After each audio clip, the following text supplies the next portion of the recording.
On Christmas Eve, a wealthy single mother spotted a 12-year-old black girl digging through a trash bin. What she uncovered that night would change everything. The temperature had dropped to 5 degrees below zero. Yet Victoria Chin stepped out of her Mercedes when she noticed a child searching the dumpsters in a mall parking lot. At only 34, Victoria had already built a fortune through her app empire, becoming one of the richest women in the city. But nothing prepared her for this sight. The girl's thin fingers shook as she carefully pulled scraps of food from dirty packaging, trembling not only from the freezing cold, but also from hunger. Victoria walked closer, speaking gently so she wouldn't frighten her. "Hi, sweetie," she said softly. "Are you okay?" The child lifted her head. Her eyes were bright and intelligent, but far too guarded for someone her age. "I'm not begging," she answered firmly. "I'm just looking for something I lost." Victoria's chest tightened. "What's your name?" "Amara Johnson." "And where are your parents?" Amara stiffened. "My mom works 3 jobs. She couldn't pick me up today. I'm waiting." The way Amara looked away told Victoria there was more to the story. "Where does she work?" Victoria asked. "At McDonald's in the morning, then cleaning at the hospital in the afternoon." Amara hesitated before finishing. "And at a restaurant at night." Victoria quickly did the math. 3 jobs on Christmas Eve, and still her daughter was scavenging for food. Something was deeply wrong. "What exactly are you looking for, Amara?" she asked, already suspecting the truth. "My school lunch card," the girl whispered, ashamed. "If I don't find it, I won't eat until Monday." Rage burned inside Victoria. A lost meal card on Christmas Eve meant this child would go hungry for days. "When did you lose it?" she pressed. "This morning. Some boys grabbed my backpack and threw on the ground. Everything spilled out." Amara wiped her nose with the sleeve of her thin coat. "The principal said she can't give me a new card until Monday because the system is closed for the holidays." That old, familiar fire lit inside Victoria. The same iron that once helped her crush ruthless competitors. But this time it was different. This time it was personal. "Amara, what's your school's name?" Victoria asked. "Riverside Elementary." Victoria froze. She knew it well. Just last year, she had offered a large donation to improve the school's lunch program. The principal, Rebecca Walsh, had refused in a condescending tone, saying they didn't need charity from new money women like her. "And who's the principal there?" Victoria asked, though she already knew, "Mrs. Walsh. She doesn't like me very much. She always sends me home if my mom is late. She says, children like me bring bad elements to the school." Amara repeated the words as if she didn't fully understand them, though their cruelty was clear. Victoria clenched her fists in her coat pockets. Walsh, the same woman who sneered at her donation, was now letting a 12-year-old go hungry because of a lost lunch card that could have been replaced with one phone call. But what Victoria didn't yet realize was that Amara's struggle pointed to something far bigger, a hidden corruption inside the city's school system.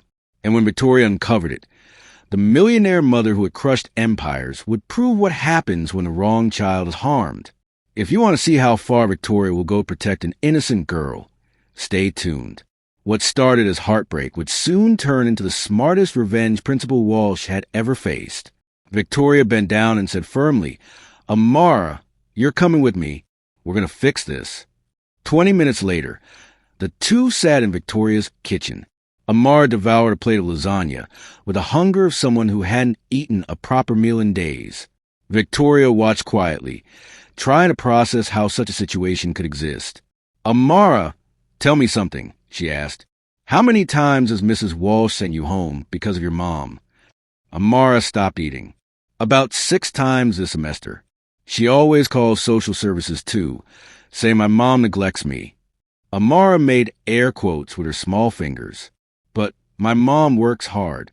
She's just late sometimes because the bus breaks down, or her boss at the hospital makes her stay longer." The familiar anger surged again. Victoria knew that feeling well, the same one she felt at 17, when she was the only Asian student in her programming class and was told daily that she didn't belong. Back then, she had no power. Now she did. And the other students? Victoria asked, "Does Mrs. Walsh treat them the same?" Amara shook her head. There's Madison. Her parents are always late because they're at the spa, but Mrs. Walsh just laughs and gives her hot chocolate while she waits. But with me, her voice trailed off.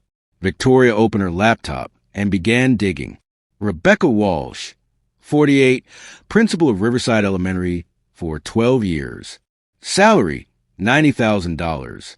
But as she searched deeper, something caught her attention. 3 discrimination lawsuits in the past 5 years, all involving minority families. Amara, do you know any other kids who went to the same things at school? Victoria asked. The girl nodded. Do you know Marcus Thompson? He was really good at math, but Mrs. Walsh said he was cheating because boys like him aren't supposed to be smart with numbers. She moved him to the weakest class. Amara fidgeted with her fork. And little Sofia Rodriguez, she got suspended just for speaking Spanish with her sister at recess. Mrs. Walsh told her that in America, we only speak English. Victoria's fist tightened in her lap. This wasn't just bias. It was a dangerous pattern of discrimination that was robbing children of their futures. And worse, Rebecca Walsh was being paid with public money to carry it out. Suddenly, Victoria's phone rang. The number was unknown. She answered cautiously. Hello, Mrs. Chun. The voice was sharp and commanding. This is Rebecca Walsh, principal of Riverside Elementary. I understand you have one of our students with you. I need her returned immediately. Victoria looked at Amara, whose face turned pale at the sound of the familiar voice. Mrs. Walsh, how did you get my number? I have my sources. The girl must be brought back at once, or I'll have to involve the authorities. Single mothers like you should know there are rules to follow. The remark about single mothers felt like a slap. Victoria steadied her voice. Really? And what kind of rules allow a 12-year-old to dig through trash for food on Christmas Eve? There was silence. Then Walsh snapped. I don't know what you're talking about. Amara Johnson is a troubled child from a dysfunctional family. If you're inventing stories, it only proves my point. Victoria's stomach went cold. And what point would that be?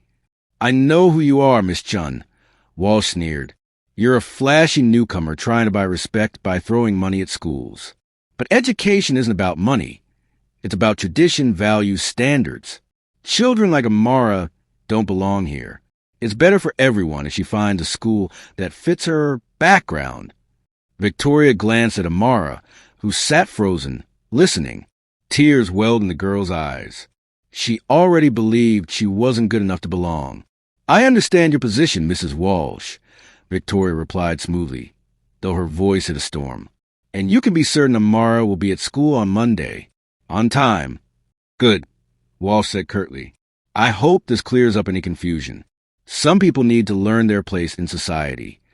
The line went dead.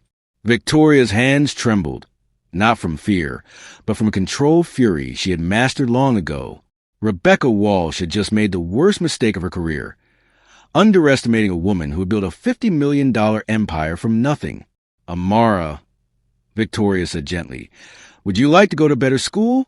The girl's eyes lit up for a second, then dimmed again. Good schools cost money, and my mom already works too hard. For the first time that night, Victoria smiled. Sweetheart, let me handle that. But first, let's show some people what happens when they pick on the wrong child. As Amara finished her meal, Victoria opened her laptop again. This time she wasn't just browsing. She was building a case, collecting emails, archived documents, school policies, budget reports. Each click added another piece to the puzzle. By 2 a.m., her blood ran cold. Rebecca Walsh wasn't only discriminating. She was stealing. Federal funds meant to feed low-income students were being siphoned off. Lunch cards like Amara's weren't lost by accident. They were canceled on purpose to cut costs and inflate Walsh's personal profit. But Walsh had no idea who she was dealing with. Victoria Chun hadn't become a millionaire at 34 by chance. The daughter of immigrants who came to America with only $200, she learned early that nothing was handed to families like hers. Every success she had was earned by proving people wrong. And now, she had the wealth, power, and connections to expose every dirty secret Walsh had hidden. Some fights are over before they even begin, especially when you underestimate a mother determined to protect a child. And this mother had the technology to dig through every public file, every suspicious bank transfer, and every lie Walsh had buried in 12 years of corruption. The next morning, Victoria woke up at 5:30 a.m. with a clear plan. While Amara slept peacefully in the guest room, she called her assistant. "Linda, cancel all my meetings this week, and get me Marcus Williams' number." Marcus Williams was a journalist known for uncovering government corruption. More importantly, he specialized in exposing schemes where public funds were stolen. When he answered on the third ring, his voice was gravelly. "Victoria, you only call me when someone's about to be buried. Who's the target?" "A school principal stealing food from children," Victoria said flatly. "And she has a serious problem with racism, too." There was a pause. "I'm listening." Rebecca Walsh, Riverside Elementary. 12 years of embezzling federal lunch funds, falsifying records, living off the money while kids like Amara go hungry. "Do you have proof?" Marcus asked. Victoria smiled. "Marcus, when don't I?" At 9 a.m., Victoria parked outside McDonald's where Amara's mother, Jennifer Johnson, worked. The exhausted 32-year-old emerged from her shift, uniform folded over her arm, eyes red from lack of sleep. "Mrs. Johnson." Victoria called gently. "I'm Victoria Chun. I met your daughter last night." Jennifer froze, panic rushing to her face. "Where is she? Is she safe?" "I rushed home after work and couldn't find her." "She's with me," Victoria reassured quickly. "She's safe. She's eaten. But we need to talk about her school." For 20 minutes in the parking lot, Jennifer let years of pain spill out. She spoke of constant calls from social services accusing her of neglect, of the times Amara came home crying after being told she didn't belong at that school, of food stamps that were mysteriously lost or canceled by system errors and never replaced in time. "I work 60 hours a week," Jennifer said, tears finally breaking through. "I wake up at 4 a.m, collapse after midnight, and still, it's never enough for her." Victoria's anger burned hot in her chest. "Jennifer, will you trust me to handle this the right way?" "What do you mean?" "I mean," Victoria said quietly, "some people need to learn what happens when they pick on the wrong child." Meanwhile, at Riverside Elementary, Principal Rebecca Walsh was basking in her power.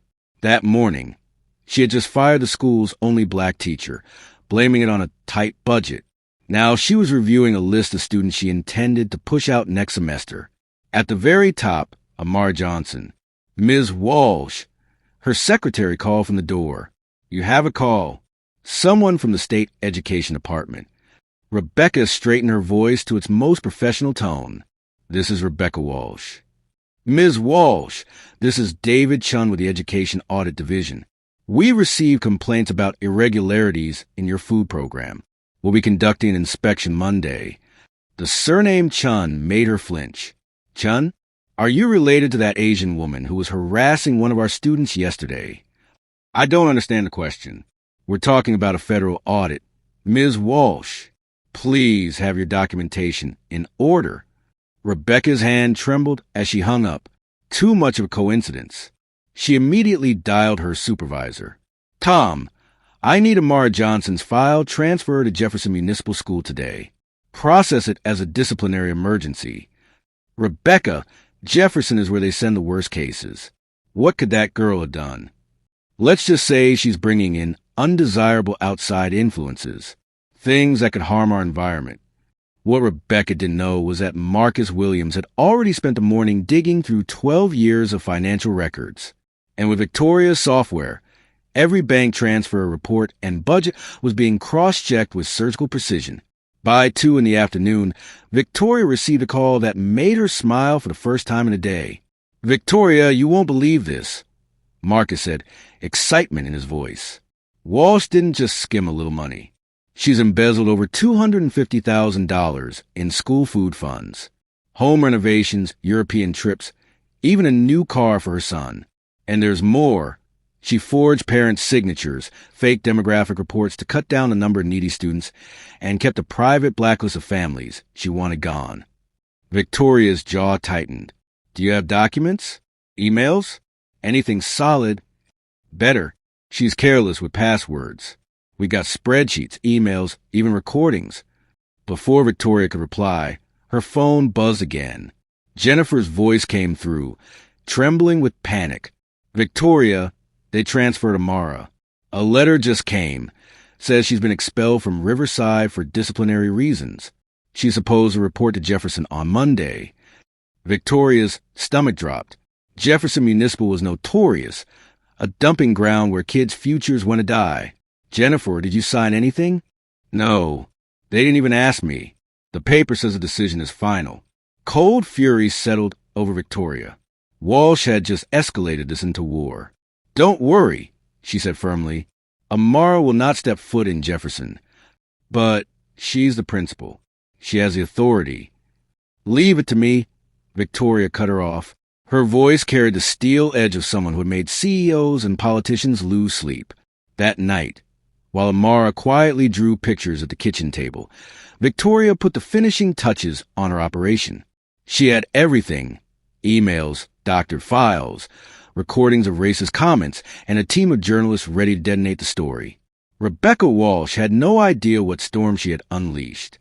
She thought her power and social standing would shield her. But Victoria, a self-made immigrant who had turned $200 into a tech empire, had spent her life proving people wrong. And this time, she wasn't just fighting for herself. She was fighting for Amara. On Monday morning, Rebecca walked into school with her usual smugness, believing she had neutralized the problem. She had spent the weekend plotting Amara's removal and preparing ways to discredit the pushy Asian woman. But when she entered her office, 3 men in suits were waiting, along with her anxious secretary. Ms. Walsh, one of them said firmly, flashing a badge, "I'm Special Agent Johnson with the FBI. This is a subpoena for all documents tied to the student nutrition program over the past 5 years." Rebecca froze, her blood running cold. "This must be a mistake." "No mistake," the agent replied. "We have evidence of embezzling federal funds, falsifying official records, and systematic racial discrimination." The lead agent dropped a stack of papers on Rebecca's desk. "We also have a warrant to seize your computers, files, and bank records." As the FBI combed through her office, Rebecca's phone buzzed. It was Tom, her supervisor. "Rebecca, what on earth is happening? Reporters are calling me about corruption at your school." "Tom, I can explain." "Explain what?" "The Washington Herald just ran a front-page story. Principal steals lunch funds to finance lavish lifestyle. Your house, your son's car, your European vacations. It's all there in pictures." Rebecca lunged for her computer, but the agents had already taken it. Hands shaking, she pulled out her phone and opened the news site. The headline nearly knocked the breath out of her. "Fabricated hunger. How a principal stole from needy children for 5 years." The article was devastating. Marcus Williams had exposed everything. Fake spreadsheets, racist emails, recordings of meetings where Rebecca called families undesirable. Even transcripts of her calls telling staff to push out minority kids. And on the second page came the blow that crushed her completely. A detailed breakdown of how she siphoned $250,000 from federal lunch funds while hungry children went without. "Mrs. Peterson," Rebecca shouted, but her secretary was gone. At 10 a.m., her phone rang again. The voice made her knees buckle. "Ms. Walsh," Victoria said coolly, "I think you should meet someone. You can't do this to me. I have lawyers. I have influence." "You had influence," Victoria corrected. "Jennifer, would you like to say a few words?" A calm, steady voice came on the line. "Ms. Walsh, it's Jennifer Johnson. Remember me, the negligent mother you tried to humiliate? I just signed a contract as assistant principal at a private school.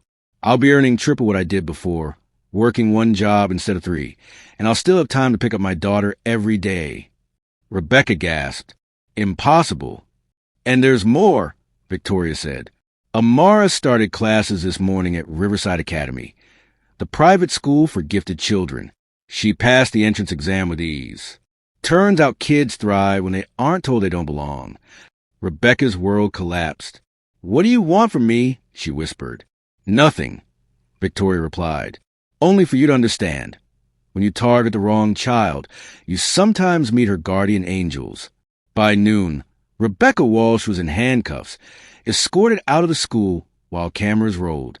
Parents she had mocked for years stood on the sidewalk, some weeping with relief, others clapping as justice unfolded. Mrs. Peterson, who had quietly saved damning email for years, gave an exclusive interview, exposing how her boss tormented working families while pocketing stolen money. At the station, Rebecca tried to call her lawyer, only to find her accounts frozen. Her son's BMW was seized. Her house under court order. Everything she thought untouchable, gone. Meanwhile, Victoria stood at Riverside Academy, watching Amara laugh with new classmates.